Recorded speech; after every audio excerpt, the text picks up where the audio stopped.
السلام علیکم ورحمۃ اللہ وبرکاتہ۔ آپ سبھی سامعین کا ہمارے چینل RQ اسلامک اسٹوڈیو میں خیر مقدم ہے، اور آج کا ہمارا سبق نمبر 4 سے شروع ہوگا۔ سبق کا نام ہے ریشم۔ ریشم کے کیڑے کے متعلق یہ سبق ہے۔ ہم اپنا سبق پڑھنا شروع کرتے ہیں۔ بسم اللہ الرحمن الرحیم۔ ریشم ایک کیڑے کے معدے کا لعاب ہے۔ اس کیڑے کو کرم پیلا کہتے ہیں۔ وہ بہت ہوشیاری اور احتیاط سے شہتوت کے درختوں پر پالا جاتا ہے۔ جب اس کی پتیاں کھا کر خوب موٹا تازہ ہو جاتا ہے تو اس کے منہ سے ایک مہین تار نکلنے لگتا ہے۔ اب کرم پیلا پتے پر گھر بنانا چاہتا ہے، اس لیے اپنے منہ سے تار تننا شروع کرتا ہے اور اپنے تاروں کے تانے بانے میں خود پوشیدہ ہو جاتا ہے، مگر اندر ہی اندر اپنا کام جاری رکھتا ہے، یہاں تک کہ وہ فاختہ کے انڈے کے برابر ہو جاتا ہے۔ اس گول چیز کو ریشم کا کویا کہتے ہیں، جس کے اندر کیڑا مر جاتا ہے اور جو اس کا گھر تھا وہی اس کا مقبرہ بن جاتا ہے۔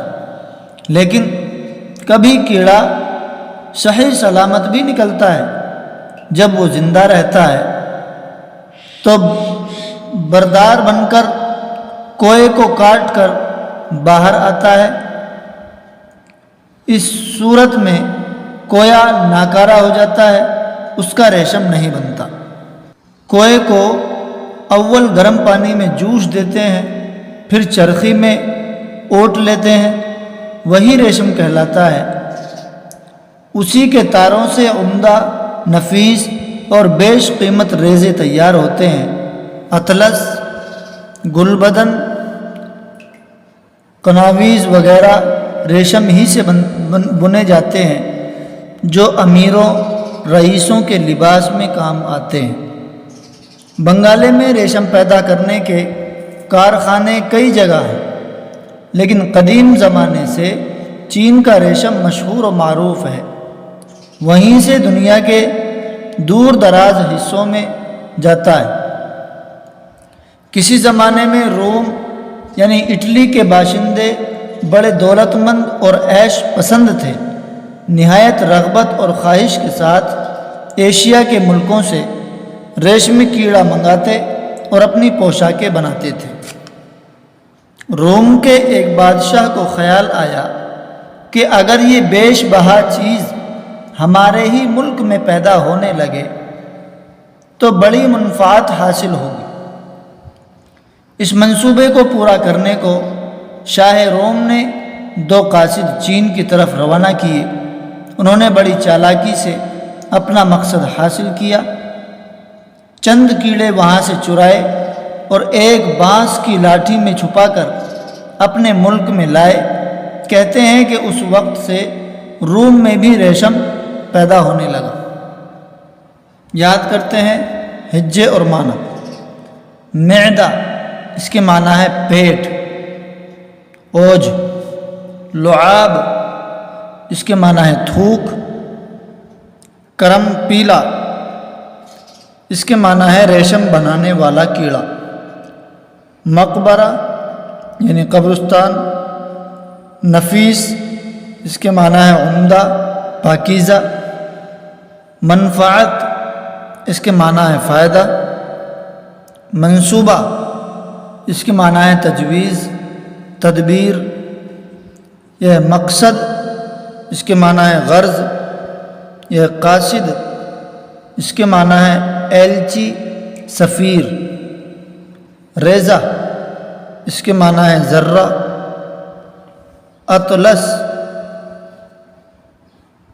اطلس کے معنی ہے ایک ریشمی کپڑے کا نام۔ قدیم، اس کے معنی ہے پرانا۔ معروف، اس کے معنی ہے مشہور۔ بیش بہا یعنی زیادہ قیمتی۔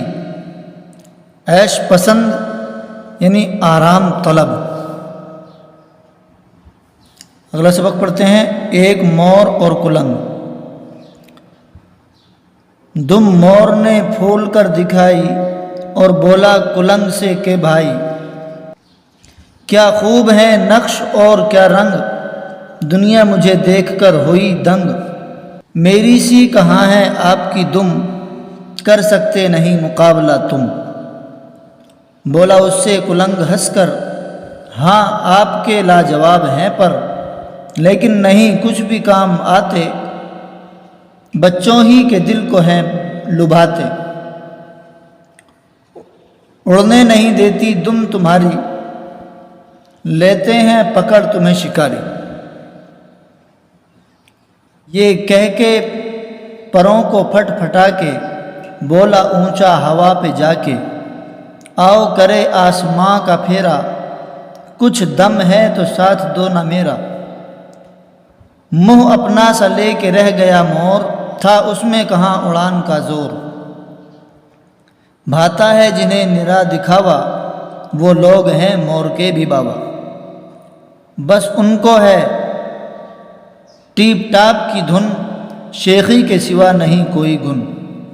دیکھیں کسے یاد ہے زبانی، مور اور کلنگ کی کہانی۔ یاد کرتے ہیں ہجے اور معنی۔ یہ ہے رنگ، رنگ کے معنی ہے کلر۔ لاجواب، اس کے معنی ہے بے مثال۔ نقش، نقش کے معنی ہے تصویر، بیل بوٹے۔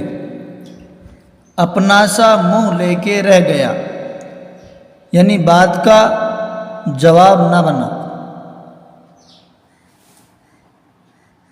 پڑھتے ہیں اگلا سبق، ناریل کا درخت۔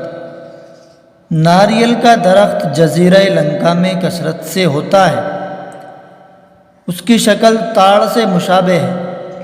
اول اس میں کلیاں آتی ہیں، پھول کھلتے ہیں، پھر پھل لگتا ہے جو گولا سا ہوتا ہے۔ وہ گولا ایک سخت خول لکڑی کا ہے جس کے اوپر ریشہ دار غلاف چڑھا رہتا ہے۔ اس کے اندر سفید عرق دودھ کے مانند بھرا ہوتا ہے۔ وہ عرق رفتہ رفتہ غلیظ ہو کر جم جاتا ہے، وہ کھوپرا کہلاتا ہے اور بطور میوے کے کھایا جاتا ہے۔ لنکا والوں کی زندگی کا بڑا دار و مدار اسی درخت پر ہے۔ اس کا عرق پیتے ہیں، کھوپرا کھاتے ہیں، کھوپرے کا روغن نکالتے ہیں، اس کو گھی کی جگہ چاولوں میں ڈال کر نوش کرتے ہیں، اس کے ہرے پتوں پر کھانا کھاتے ہیں، پتوں کی رسی بنا کر کنویں سے پانی کھینچتے ہیں، اس کا ریشہ کوٹ کر جال بنتے ہیں، اس کے عرق سے تاڑی اور سرکہ بھی تیار کرتے ہیں، عرق سے ایک قسم کی شکر بھی بناتے ہیں، قہوے کے ساتھ ناریل کی شکر اور ناریل ہی کا دودھ ملا کر پیتے ہیں۔ ناریل کے خول سے حقہ، چائے نوشی کے پیالے اور چراغ بناتے ہیں، اور چراغ میں ناریل ہی کا تیل جلاتے ہیں۔ شادیوں میں اس کے پھولوں کے ہار پہنتے ہیں، اس کی شاخ کے ڈنٹھل کو کھود کر ڈبیاں بناتے ہیں۔ 70 برس کے بعد یہ درخت بڈھا ہو جاتا ہے۔ بڑھاپے کی علامت یہ ہے کہ پھر اس میں پھل نہیں آتا۔ اس وقت یہ پرانا خادم کاٹا جاتا ہے، اس کی لکڑی سے کڑیاں اور ستون بناتے ہیں، دروازے، کھڑکیاں، کرسیاں، صندوقچے اور دوسری کارآمد چیزیں تیار کرتے ہیں۔ غرض یہ درخت لنکا کے باشندوں کا بڑا ہی شفیق و مربی ہے۔ یاد کرتے ہیں ہجے اور معنی۔ مشابہ، مشابہ کے معنی ہے ہم شکل۔ ریشہ، اس کے معنی ہے تار، رگ، نس۔ اس لفظ کے 3 معنی ہیں۔ غلاف، اس کے معنی ہے نیام یعنی کور۔ عرق اس کے معنی ہے رس، غلیظ اس کے معنی ہے گاڑھا، دار و مدار یعنی سہارا، بھروسہ، روغن اس کے معنی ہے تیل، نوش اس کے معنی ہے کھانا پینا، قہوہ اس کے معنی ہے ایک طرح کی چائے، علامت، علامت کے معنی ہے نشانی، خادم اس کے معنی ہے نوکر یعنی خدمت کرنے والا، ستون اس کے معنی ہے کھمبا، پلر، باشندہ، باشندہ کے معنی ہے رہنے والا، شفیق اس کے معنی ہے مہربان، مربی اس کے معنی ہے پالنے والا۔ آج کا سبق ہمارا یہیں پر مکمل ہوا۔ امید ہے کہ ہماری ویڈیو آپ کو پسند آئی ہوگی۔ ویڈیو پسند آئی ہو تو ویڈیو کو لائک کریں، کمنٹ کریں، اپنے دوستوں میں شیئر کریں اور ہمارے چینل RQ اسلامک اسٹوڈیو کو سبسکرائب کریں۔ السلام علیکم ورحمۃ اللہ وبرکاتہ۔